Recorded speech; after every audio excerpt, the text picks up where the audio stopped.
live, and Eric, you can go ahead and make sure that we are also live streaming.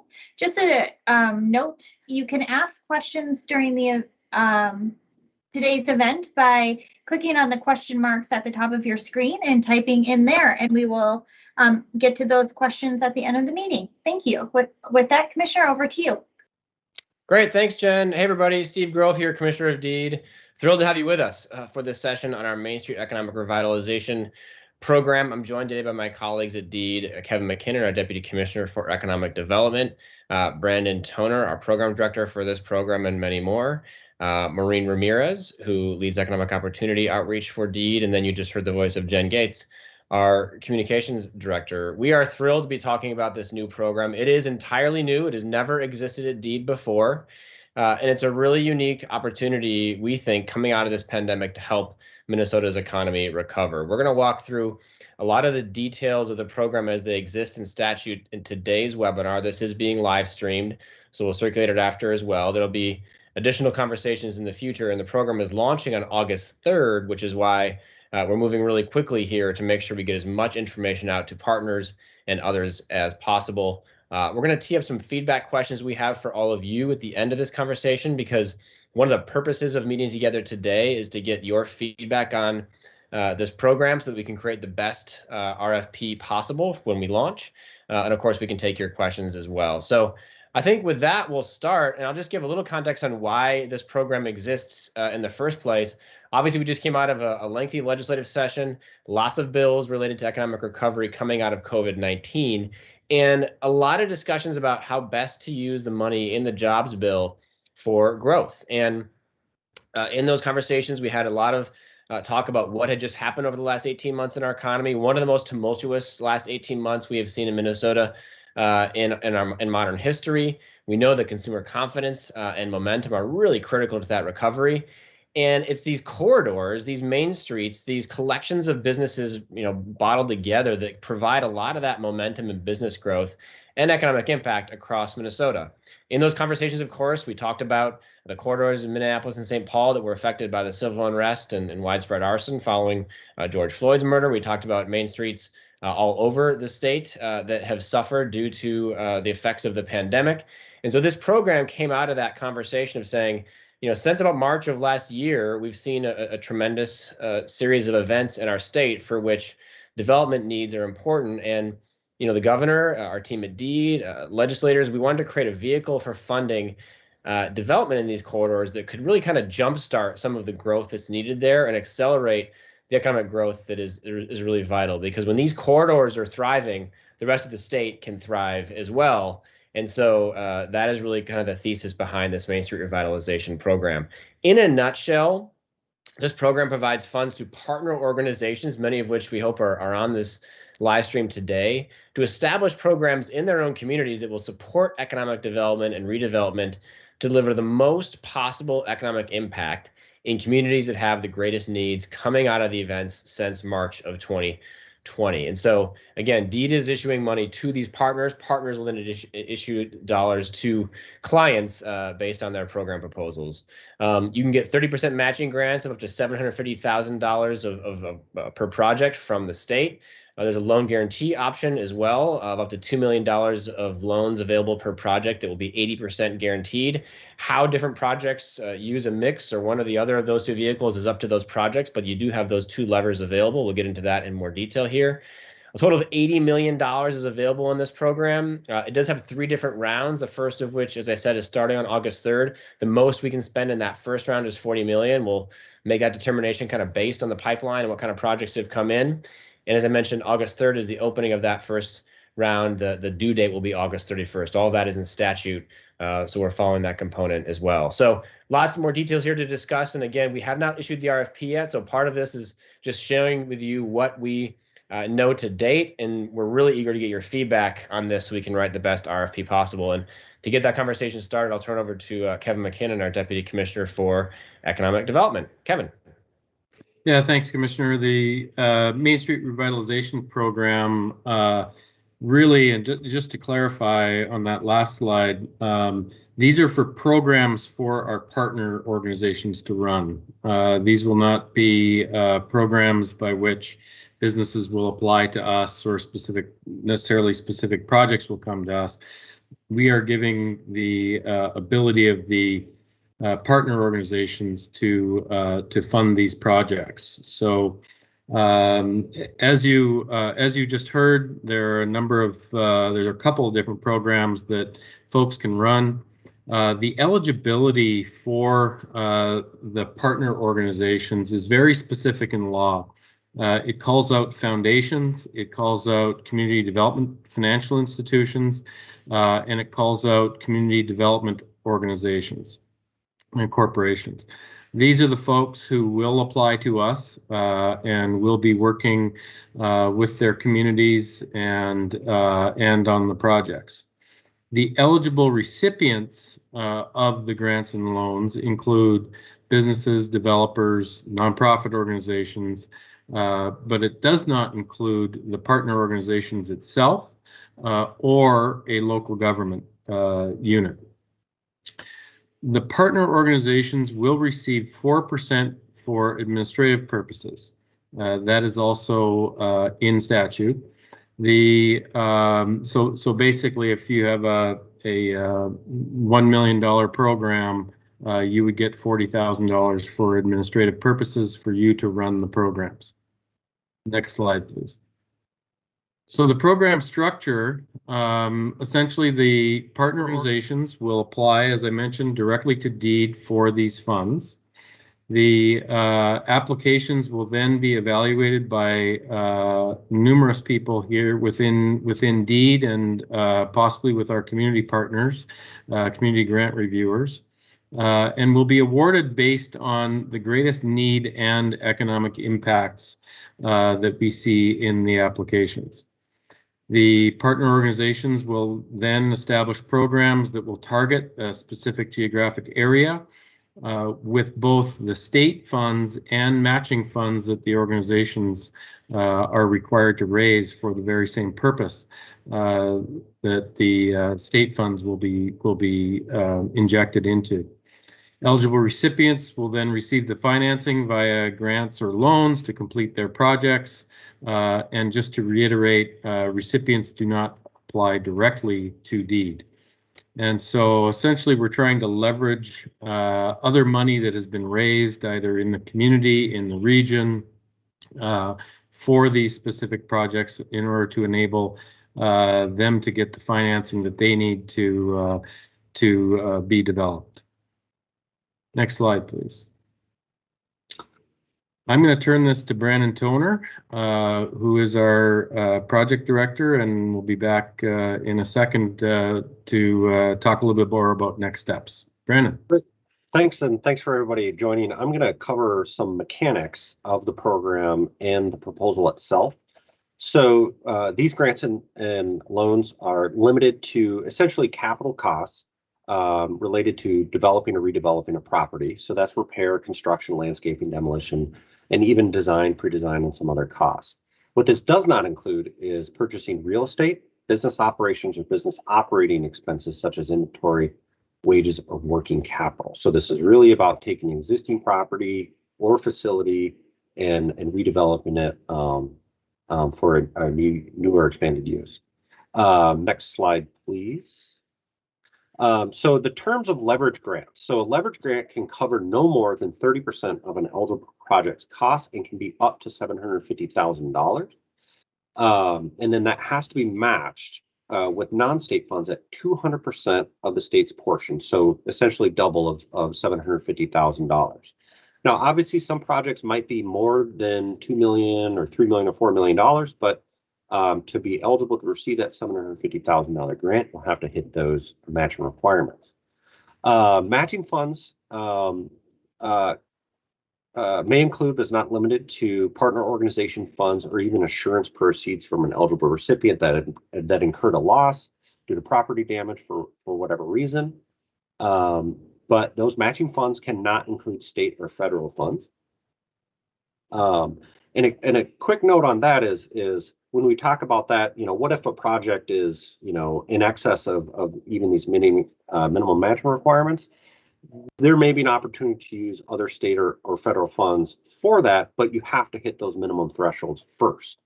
So matching funds sourced from other assets and sources must be restricted for use exclusively through this program.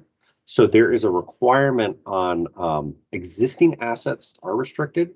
So that means that you can't, in your proposal, just say, well, we have these funds. We want to see demonstration that those funds are set aside specifically for this program. And then by the time an eligible project receives any dollars from this program, from a partner organization's program, we want to see that those commitments are secure. If that's private financing, the partner organization sources, donations, whatever those sources are, that's secure, and that the development approvals are in place before those funds are delivered. And next slide, please. So that was leverage grants. Now we'll talk about guaranteed loans. So partner organizations can make up to $2 million loans to an organization that will be guaranteed at 80%. Obviously, an organization can make a $4 million loan, but we're only going to guarantee 80% of the 2 million, so 1.6. That loan capital will be sourced from other non-state or non-federal sources. And that guarantee is good for up to 15 years from the origination of the loan. And then at minimum, DEED will set aside 10% of state grant funds in a trust fund to pay out for defaulted loans. We have some questions about, what's the right amount for that? We want you to weigh in on that. But at minimum, we will put in 10%. And then the guarantee portion will be subordinate to the overall, may be subordinate to the overall financing package. And then once again, just reiterating, those development approvals have to be in place before receiving funds. So, working with the city and other local government authorities on that will be very, very important to make sure that those projects get completed. Next slide, please. So this is going to be very important to know. So we really want to see partner organizations that have money on hand. But we know that, there's going to be situations where 100% of that money is not necessarily on hand. There is a 15-month period following the awarding of funds to raise those funds. But really strong proposals will have a greater proportion of the money in hand and ready to deploy, and have really strong plans for getting across the finish line to make sure that all those matching funds are available to these projects. And then before any project gets awarded, once again, those commitments have to be in place. So, key thing to think about here is no grants or loans may be made after December 31st, 2024. So if a partner organization gets awarded, a clock starts ticking on the 15 months to raise funds, and a clock starts ticking on for the grants and loans to be made available to that project. And then all projects, regardless of rounds and whatnot, have to be completed by December 31st, 2026. So oftentimes, as we all know, the development process can be lengthy and complicated. We hope this gives enough runway to get these projects completed by them. Next slide, please. And then this is just, this is a preview of the proposal content. No doubt every sentence in this will generate 5 more questions. All those questions will be answered in the RFP. This is just a preview to help you prepare for what this RFP will look like. We want to see proposals define a service area that includes 1 or more commercial corridors or concentrations of commercial activity impacted by the conditions that we talked about. We're talking about widespread arson, civil unrest, natural disasters, fire, flood, major employer closures, commercial space vacancies, COVID-19 impacts on travel, tourism, retail, and accommodation.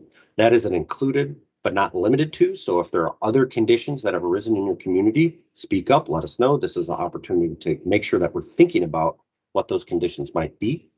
And then we will be proposals will demonstrate the economic impact of these investments, leveraged funds, tax base, jobs created, retained, wages, reducing disparities. And then, very key here is these are going to be pretty complicated projects. This is a pretty complicated and big program. And we want to make sure that partner organizations demonstrate they have the qualifications, capacities to deliver on this. And then we also want to make sure that partner organizations have the capacity and commitment for good, authentic outreach in their communities to make sure that nobody is left behind and that everybody who can benefit from this has at least the opportunity to raise their hand and seek assistance for their project.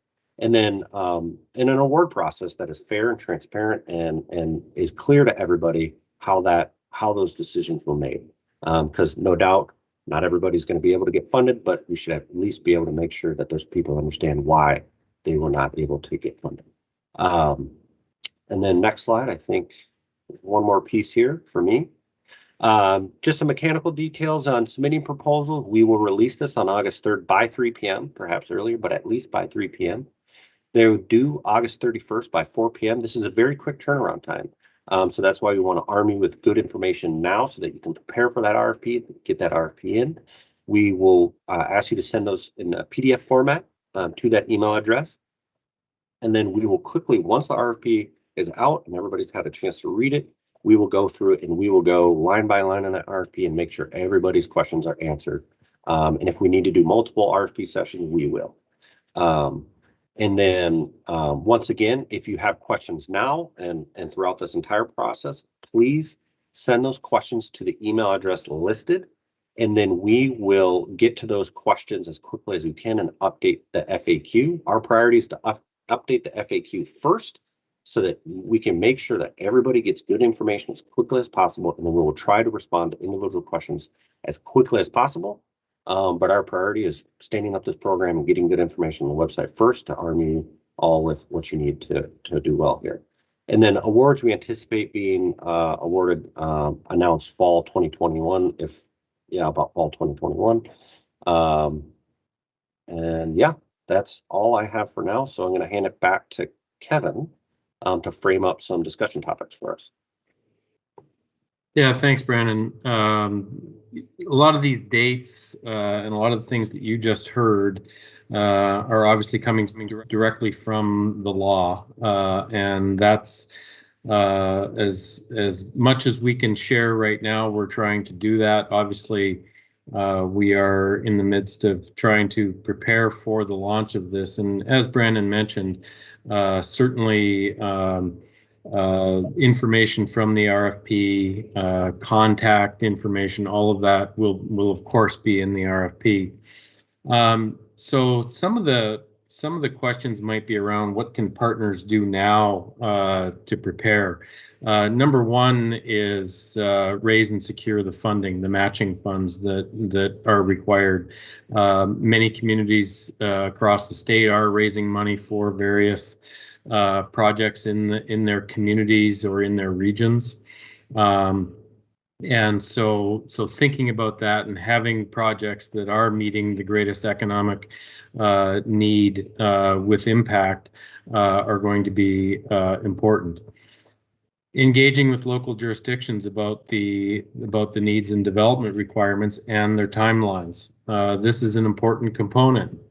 Money may not be released by the partner organization until development approvals are in place, and as such, the project would then continue immediately following that. And so there is going to have to be some work done, obviously, with the cities and of course with the partner organizations to make sure that is on a pathway for approval. Engage potential eligible recipients. Brandon talked a little bit about this from an outreach perspective. Business owners, property owners, developers, other businesses in the region that may have specific needs that are addressing something that has arisen over the last year or so. And then, of course, identifying other potential financing and program partners, such as banks, CDFIs, outreach partners, to help you as a foundation, CDFI, or community development corporation get that word out so that you're getting the project flow into your program. And so some of these things right now, you can expect to see a lot of this obviously in the RFP. and we know it's a tight timeline. Again, there is going to be another round, I believe, before March 1st. So if you missed this one and you have to, and you're still doing some of these things, that's okay. Half of the money will still be available. Sometime before March 1st, we will do another RFP. And just one clarification on that as well. If you receive money in this first round, I believe you are also eligible to receive money in the second round as well, if you have raised more money and have been successful early on in the program. Next slide, please. Now I'll turn it back to Commissioner Grove to start the feedback questions. Yeah, thanks, Commissioner McKinnon. I think actually before we do this, I want to actually go to the next slide. I was just looking at this, and I think it'd be good to get Maureen Ramirez, our Director of Economic Opportunity, to talk a little bit about outreach before we move to the discussion. And I'll just say this, and Maureen will fill in more of the details here, but it's really important to us that every single organization that is eligible for this program in our state is aware of it, and not just at the layer of organizations that DEED will grant to, who will then run programs, but ultimately the clients and development projects are aware of what's available here. And to do that, we really need your help to get the word out about this program. So Maureen, I'll turn it over to you to talk a little bit about that, the importance of that. Oh, thank you, Commissioner. Hi, everyone, and thank you for the good work that you're doing.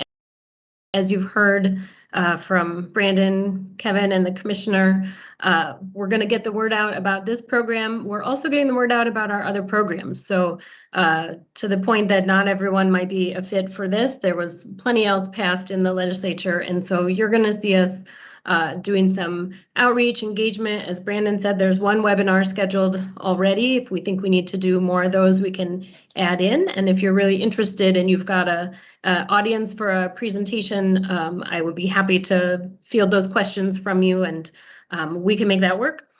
So we're doing outreach on all the programs that have been passed in the legislature, and there might be other ones that are better fit for either a eligible recipient, a business or a community, or for partner organizations. So you'll continue to hear a lot from us this summer.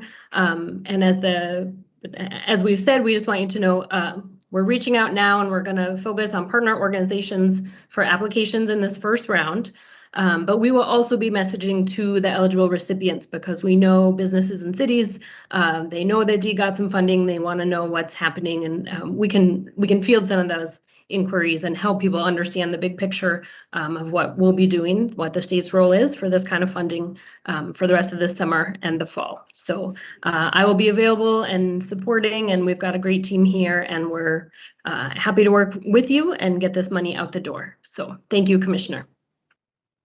Great, thanks, Maureen. We'll have here in just a moment of where you can find more information as it evolves. So let's go back to the discussion questions. I'd love to open it up to this group. We got about 250 partners on the line here, which is great. There's a little Q&A button. You can see the little question mark inside of the bubble at the top of the Teams platform here. That's where you can put in your questions and your feedback.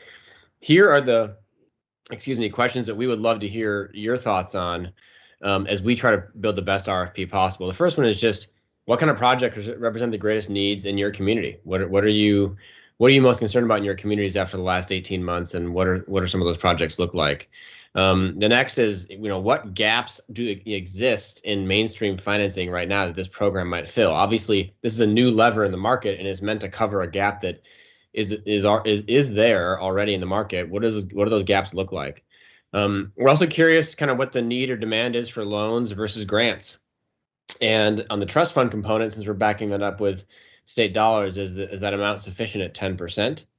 Another question is just how well are organizations poised to immediately deploy these funds? Are you in a position now where there's already matching funds on hand? That's a component of this program, and so it's helpful to know where you stand as it relates to that. And then what information do you need from us that we haven't given you most urgently to prepare for that release on August 3rd? So these are some of the things we'd love to hear from you on. We'll open up the floor and look for your questions in the chat and your feedback, and eager to have the conversation.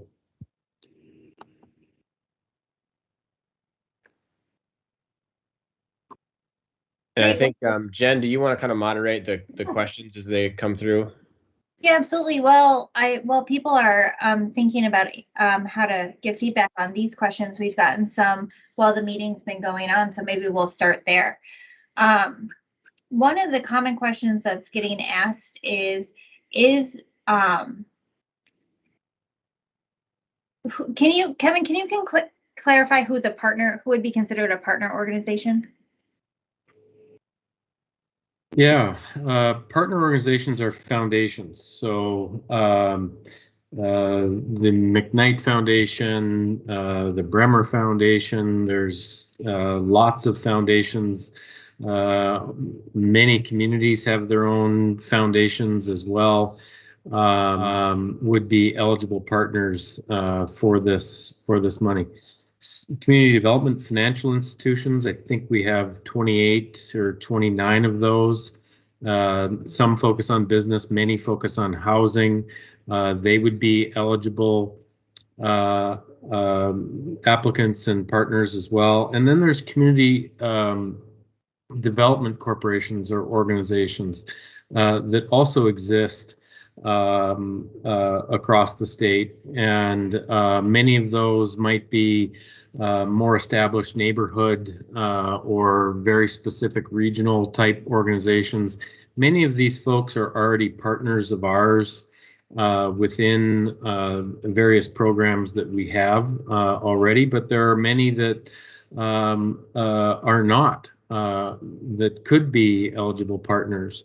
And so those are the people that we will work with and who are eligible to apply from DEED. Thanks, Kevin. There's a couple examples of projects folks are asking about. Can funds be used to bring infrastructure to the site where construction will occur for a project?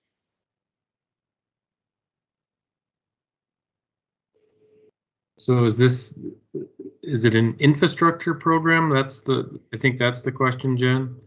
Yeah. Specifically, can the funds be used to bring infrastructure to the site where construction will happen? So I think the intent of this program is much more on the actual redevelopment of a site and not necessarily, bringing water and sewer lines or creating new roads to access something new. And that really is more of the intent of the program, is to get projects built that increase tax base, those types of things. If there is infrastructure surrounding that individual site, that is a likely use of some of the money that's cost of development. But just from a regular infrastructure perspective, we'll have to see in the RFP, but I don't see it going that way. Thanks, Kevin. Will EDAs be eligible to apply? Economic development authorities, no, they are not. They were not considered within this application. Thanks. The next question is, what is the pathway to success that you see for smaller communities in greater Minnesota? Well, that's a great question. I mean, I think there's a lot of answers to it. One is we just got to get great jobs into these communities, which is what our agency is committed to doing, working with prospective businesses all across Minnesota on growing and expanding here in our state. But I do think this program is part of the answer. We know that COVID made a lot of people rethink where they would like to live and rethink things like being in smaller towns or being in places with more open space. And you saw a lot of movement in the real estate market based on this pandemic of the last 18 months. We think Minnesota is the kind of state that can really be a model for quality rural living. When you look at broadband development that came out of this session, when you look at programs like these that will focus on those clusters of businesses in downtowns and make them livable and workable and make you want to go out and enjoy those smaller communities and what they have to offer. So I think there's a lot of answers, from technology to business growth to business clusters and beyond. And a lot of the programs you'll see coming out of DEED will be a part of that message. We think it's time for a rural renewal in our state. And we think programs like these can play a role in it. And I see the next question was voted on, talks about this not being a program for outstate Minnesota communities. Would really invite the person who asked that to give us more example of what you think in this program doesn't look like it's tailored to communities in greater Minnesota, because it very much is meant to be open to communities statewide. And that was very much the thesis of how this was constructed. So if whoever asked that, because it was voted up a decent number of times, would love to get some more detail on what yellow flags you might see in this that make it feel like it's not made for outstate Minnesota communities. Thanks, Commissioner. Next question is, if we run a nonprofit 501c3 regional economic organization, how do we know if we're eligible or not? So if I can weigh in here. So clearly, foundations and community development financial institutions, we know what those are. Community development corporations is a little bit wider criteria, but what we're going to be looking for is, does this organization engage in housing and commercial development? Do they do economic and redevelopment projects and have the capacity to receive these funds and then structure and provide these funds to projects and secure financing for those? Now, that can be also in partnership with the bank or whatever, but that's what we're going to be looking for in terms of organizational capacities, that experience doing those types of projects.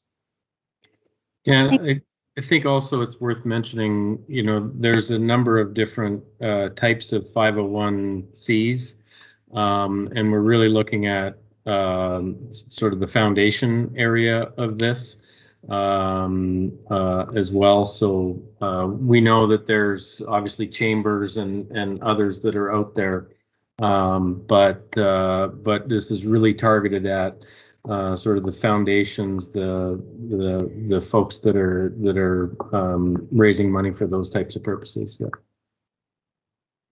Thanks, Kevin.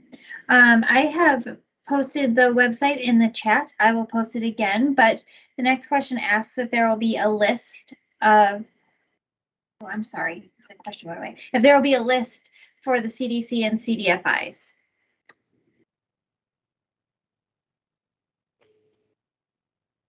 We have a list of the CDFIs that exist in the state.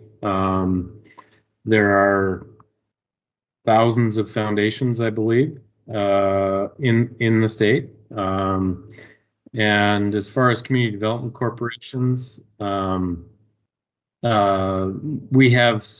have some background on that, but there are also many of those that would fill that.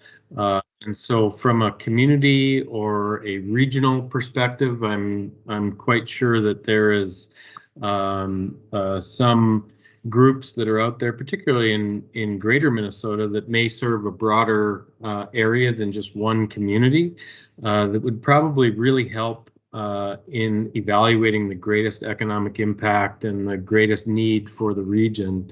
I think that would probably help answer that other question as well from the rural perspective.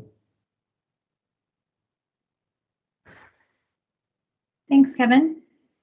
The next question is, what happens if partner organizations don't apply to severe rural?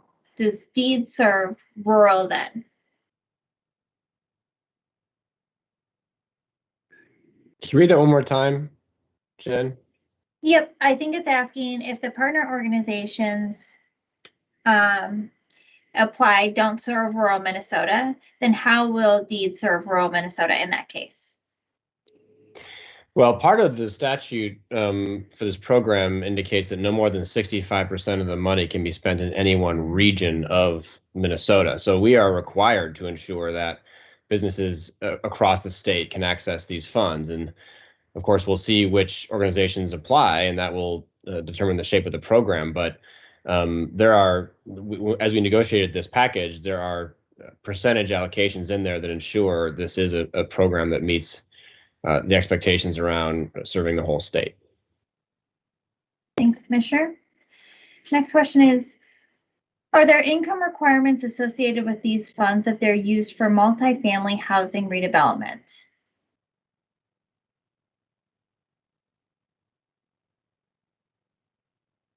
Not that I'm aware of. Okay, That may be, it may depend on your city and what other money is potentially going into the project. okay. Thank you, Kevin. Sorry, just scrolling up here. Will Deed publish information on partners to which businesses can contact about receiving funds?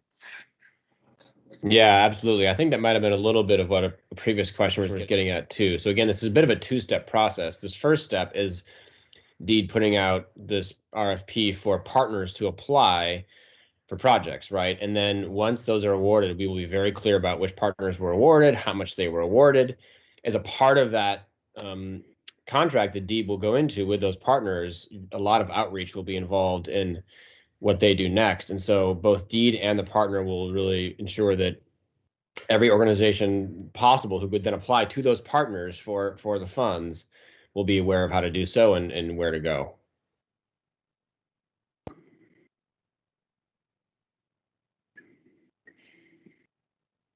CDFIs are eligible as partner organizations. However, there are CDFIs who also play a role of development organizations to rebuild. How can these organizations tap into this funding? It seems inaccessible for the portion of the role of the organization as real estate developer rebuilding communities. So it kind of sounds like the CDFI is actually taking on a development project in potentially one of the regions. My advice probably to that organization would be to apply to whoever the partner organization is that's representing that particular region. That would be my advice to get your own project funded. If you're setting up your own fund, we're not giving directly money to partner organizations to do their own projects though. You would then pass that on to individual projects that you're serving.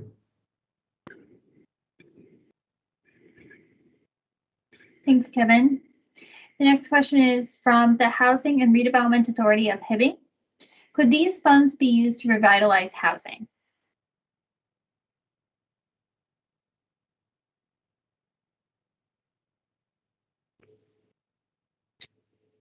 You know, thinking about revitalization and development, you know, again, I would probably just go back to the intent of the program, which is serving the greatest economic need, the greatest economic impact of the projects that a foundation, CDFI or CDC would support for a region. And my guess from a revitalization perspective, that given what we know about things all across the state, that may be one of a dozen different projects that a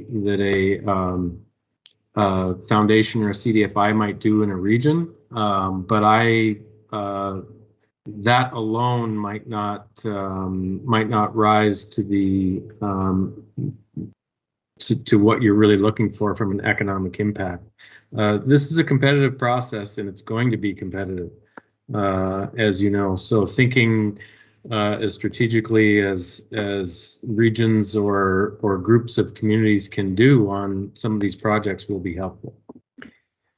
Yeah, I think it might be helpful just to read out the statute word for word on the eligibility component of this. That's what we're going off of, obviously, as we build this out. And it says this. It says, eligible projects must be designed to address the greatest economic development and redevelopment needs that have arisen in the communities surrounding that real property since March 15th, 2020. Eligible projects includes, but are not limited to, the construction of buildings, infrastructure and related site amenities, landscaping, or streetscaping. Eligible projects do not include the purchase of real estate or business operations or business operating expenses such as inventory, wages, or working capital. So again, to Kevin's point, it gets back to that economic impact component that will be a part of the criteria that's graded here. And he's right. It's going to be very competitive, we think, because there's certainly a lot of need for growth across the state. Thanks, Commissioner. The next question is, does a community development organization have to be a nonprofit or can it be a for-profit?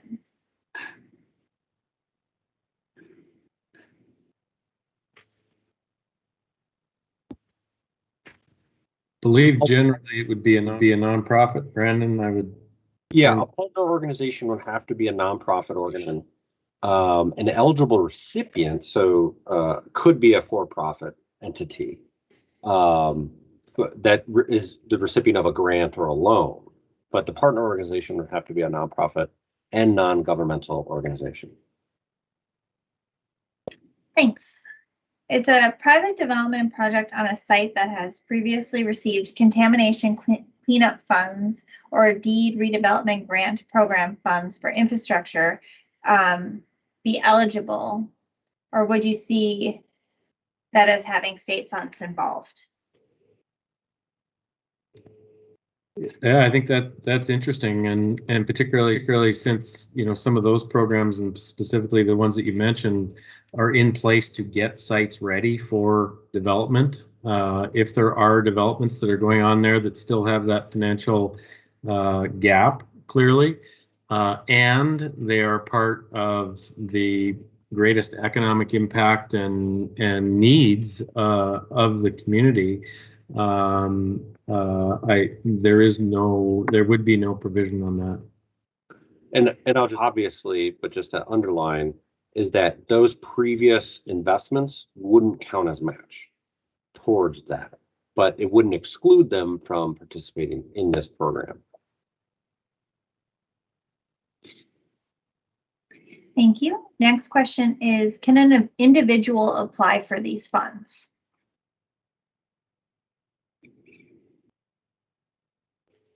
I don't think, I mean, it's meant for organizations that, are able to deliver funds to applicants. So it's not meant by individual. I think the answer is no. We're looking for organizations that can take these funds in and distribute them to businesses.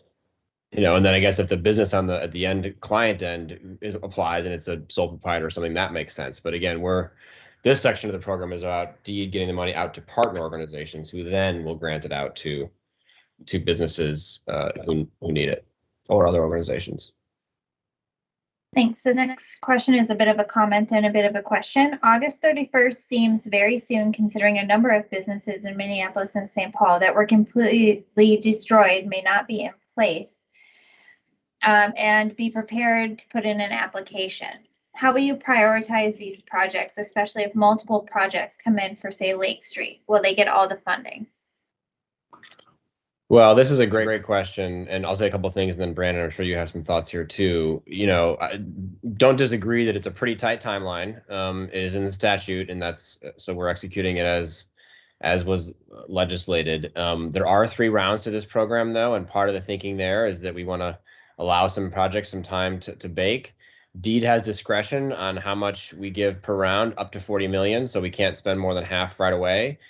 And we know these projects are big and they do take some time. So it's not like you have to be in that first round to get money, but we do need to be in the first round on August 3rd. So we will move quickly there to get the first round out. And it's going to be a little bit of we'll look at the pipeline and we'll have to evaluate, based on what came in, how much seems reasonable for the strength of the projects that we see. And of course, we expect to be in touch with folks as their projects evolve over time. Brandon, do you want to add some detail? Yeah, just a clarity, from the perspective of an actual project on a piece of real estate on a street, that doesn't have to be ready by August 31st. By 31st, what we want is the partner organization to have that proposal in, so that once they do get funded, can establish a program.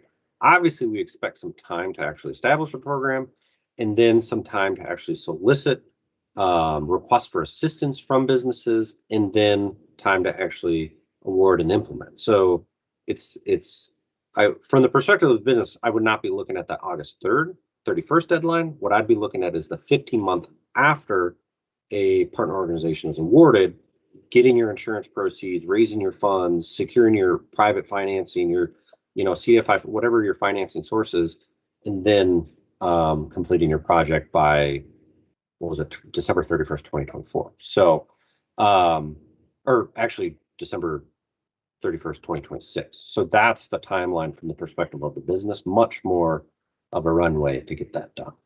But yes, it is a quick turnaround from the perspective of partner organizations to get a good plan together and get secured these fundings. But once again, it's in rounds. So if your community is not quite ready to put a great plan together and get funded, there's going to be a second round. So you have some time.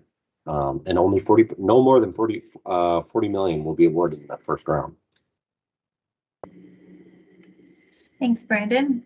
Would a bordering city community foundation be an eligible partner as long as they were funding a Minnesota development? I don't see why not. If you're in Minnesota.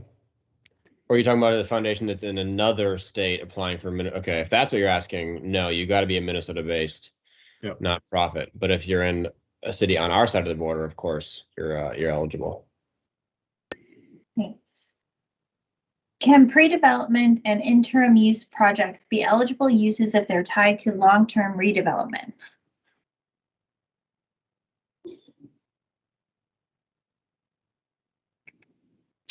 Kevin? So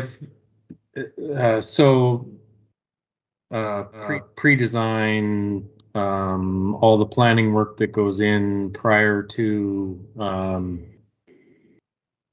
getting funding committed and getting into development approvals and those things, I think is where you're going with that. This question's going. And so I would suspect that those expenses that perhaps someone has put out for those types of projects would likely be considered by the partner organization as a contribution. Whether that would ultimately count for the match will probably be a question that will be answered in the RFP. But it also kind of depends on the size and scale of really what you're talking about. There could be, in the case that you might be talking about, it could be a whole block that's being revitalized, or how that comes together. And so what that investment that the foundation makes in that specific project would probably have to be up to, obviously, that foundation and working with you as the project proposer. What is the application process like for a business or developer to access funds from a partner organization? That's a really good question, Brandon. I'm sure you have something to say here too about this, but that's part of what we're going to be expecting from our partner organizations to tell us.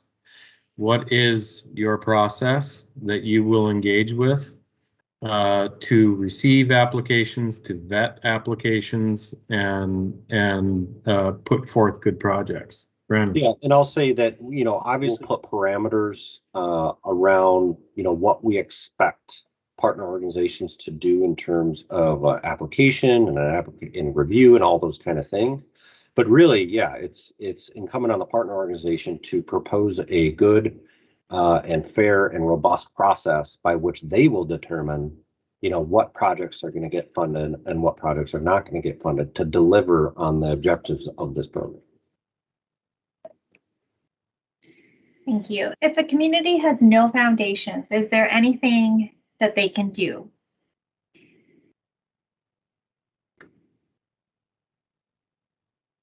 So I assume that if a community has no foundations or no organization that is interested in doing a project, is there a foundation, a CDFI that's in your region or in your county or somewhere else that you might pitch your project to as something that foundation or that CDFI could make application to deed, and that might be one of the eligible projects that would be funded.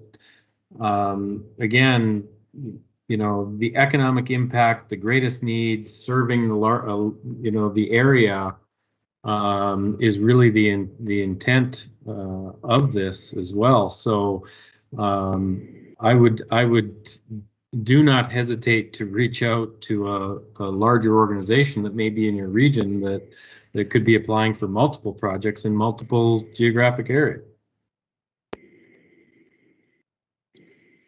Thanks, Kevin.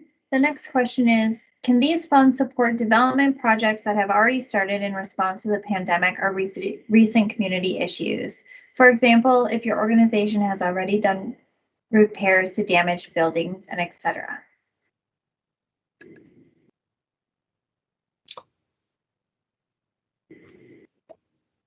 So my feeling on that would be, what's the project? If you've repaired the facility, if things have already been taken care of, that's sort of one aspect. Are they adding 2 floors to the building?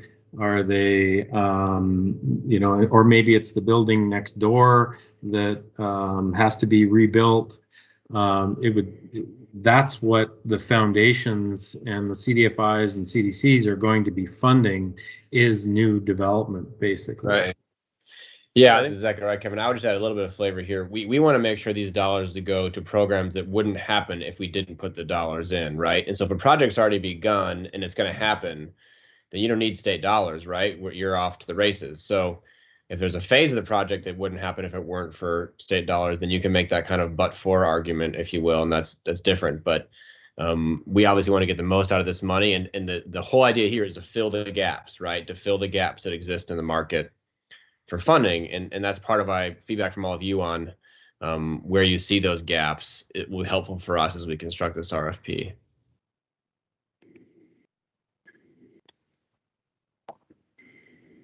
Thanks. Do you anticipate the Minnesota Initiative Foundations applying to help cover Greater Minnesota?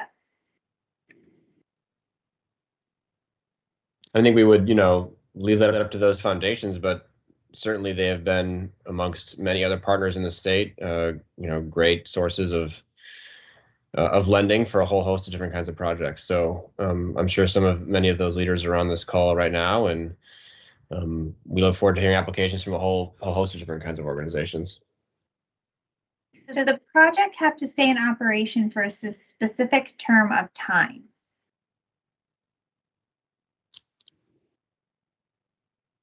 So I think basically what you're getting at there is, if we are building a new building, as an example, and the project that goes into the businesses or whomever that are going into the project go out of business in 5 years,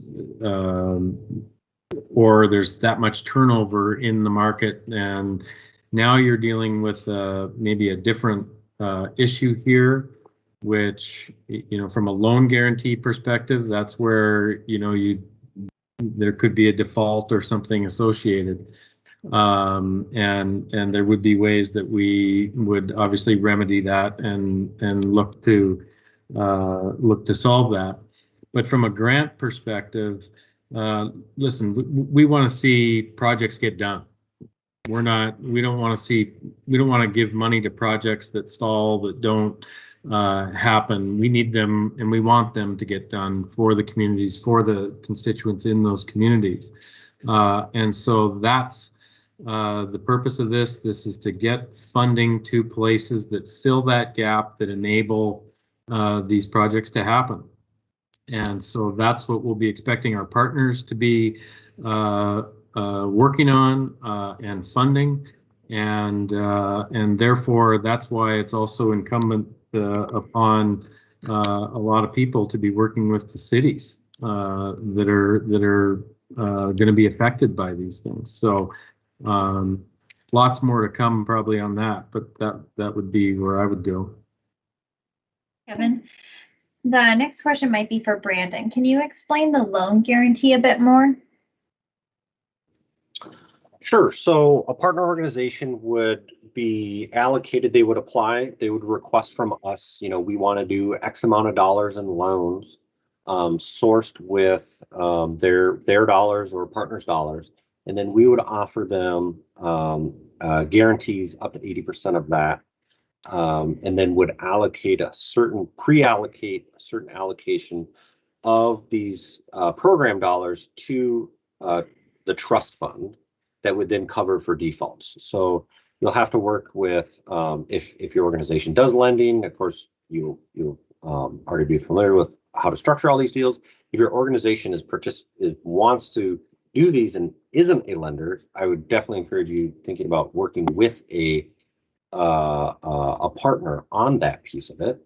We can imagine a foundation working with a bank to do these loans and then be the party to these loan guarantees. And then, yeah, that would be for 15 years. And then if there's a default situation, we would pay that out back to the holder of that debt, up to 80% of the value of up to $2 million loan. So, and there's more details to come, but generally, yeah. And I think this goes to one of the questions that we have. Setting aside for defaults 10%, is that enough? Does it need to be higher? We'd really look to a lot of the organizations who are familiar with lending to help advise us on that as we make those decisions. Thanks, Kevin. Next question is, will the state or federal prevailing wages be required on any capital work funded through this grant or loan?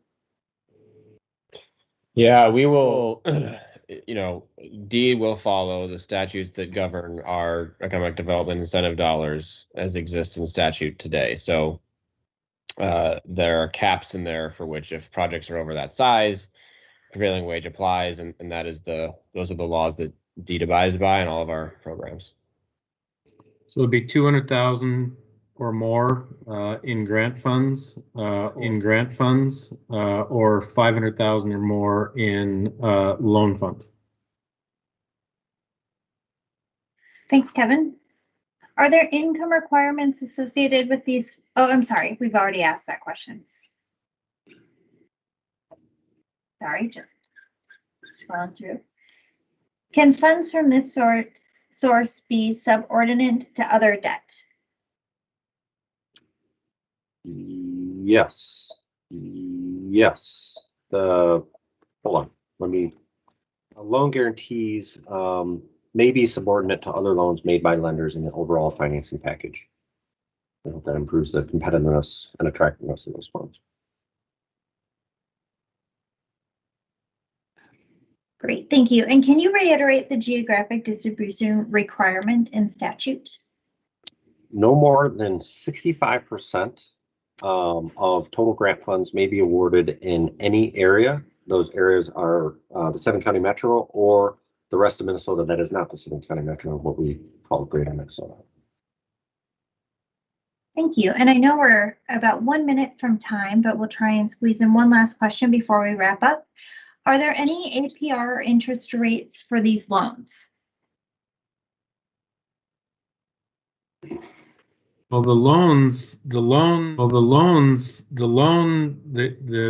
guarantee that DEED will allow the partner organizations to issue, the loan rates are determined by whoever is providing the financing that we ultimately are guaranteeing.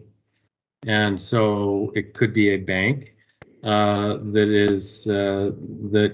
we're guaranteeing the loan on. It could be a CDFI itself. We know many of those organizations have capital from sources, and so that's who would determine the interest rates on the debt that's issued for a project. And Commissioner, I'll turn it back to you to wrap us up. Yeah, thanks everybody for joining us. We appreciate it. There is a link on our website to this program. You can see it on the homepage of mn.gov/deed. Jen just brought it up here as well. You see the email for questions. We'll be doing several other versions of this session with various groups in the coming days. So we just appreciate everyone's leadership on this, and not too early to start thinking about projects in advance of that August 3rd launch date. So thanks everyone. Have a great rest of your day. We'll see you.